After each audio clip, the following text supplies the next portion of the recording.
नमस्कार, मी प्रिया पाटील आणि मी आज करायला घेतलेले आहेत वर्षभर टिकणारे सांडगे. हिरवे मूग घ्यायचे आहेत अर्धा किलो मटकी,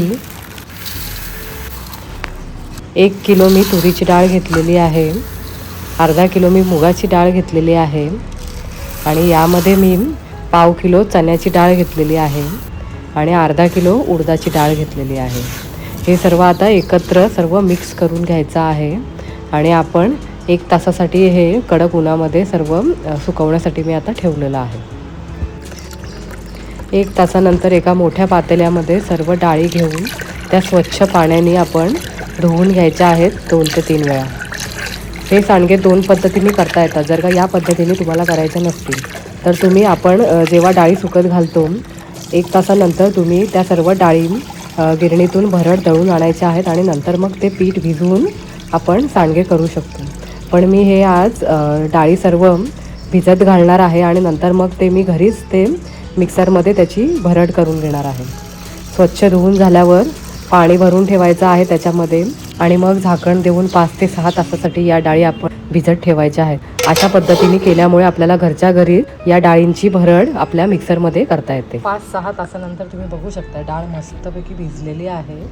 आता ही आहे ना मिक्सरच्या भांड्यामध्ये पाणी न घालता आपल्याला जाडसर अशी वाटून घ्यायची आहे.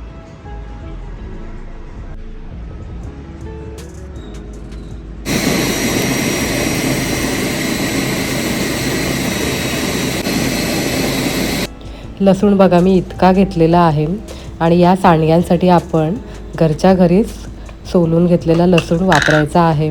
लसूण बघा मी बारीक क्रश करून घेतलेला आहे. तुम्हाला जर का टेचूनसुद्धा तुम्ही लसूण यामध्ये वापरू शकता, फक्त तो बारीक असायला हवा.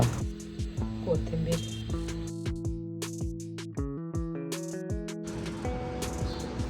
हे बघा डाळी सर्व वाटून घेतलेल्या आहेत मी भरड.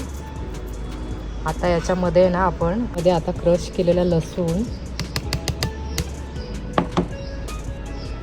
कोथिंबीर,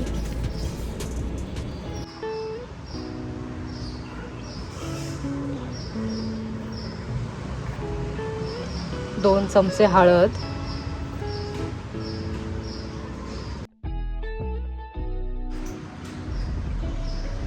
3 चमचे धणा पावडर आणि लाल तिखट मसाला घालायचा आहे आपण इथे 6 चमचे.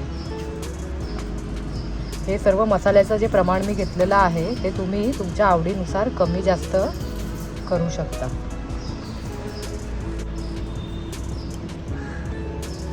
मीठ,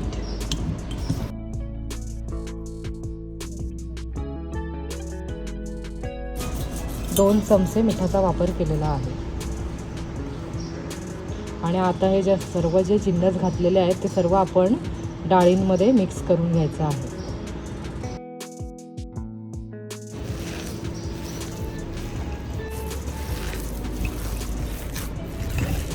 मी यामध्ये अजून 1 चमचा मीठ ॲड करत आहे.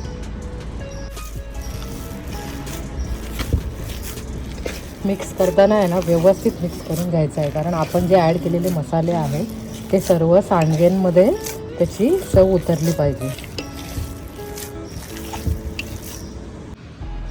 मस्तपैकी आता सर्व मिक्स करून झालेलं आहे आणि आता आपण लगेचच त्याचे सांडगे करून घेऊया.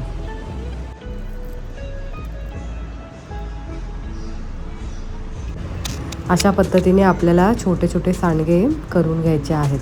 जर का तुम्हाला असे हाताने डायरेक्ट जर का करायचे नसतील तर एखादी तुमच्याकडे केकसाठी यूज होणारी पायपिंग बॅग वगैरे असेल किंवा प्लॅस्टिकची बॅग असेल, त्याला छोटासा होल करायचा आणि त्याच्यामध्ये सारण भरून आपण त्या बॅगमधून सुद्धा आपण टाकून असे सांडगे करू शकतो.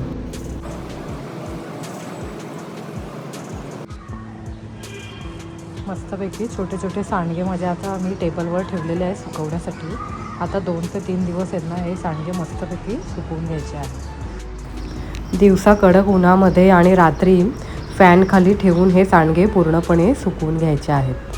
हे बघा तिसऱ्या दिवशी तुम्ही बघू शकताय, तिसऱ्या दिवशीची संध्याकाळ आहे आणि सांडगे पूर्णपणे हे सुकलेले आहेत. पूर्णपणे सुकले की बरण्यांमध्ये हे सांडगे आपण भरून ठेवायचे आहेत, म्हणजे ते वर्षभर मग आपल्याला जेव्हा पाहिजे असेल तेव्हा काढून घेता येतात आणि मग आपल्याला सांडग्यांची भाजी करता येते. आजची रेसिपी कशी वाटली ती कमेंट करून नक्की सांगा.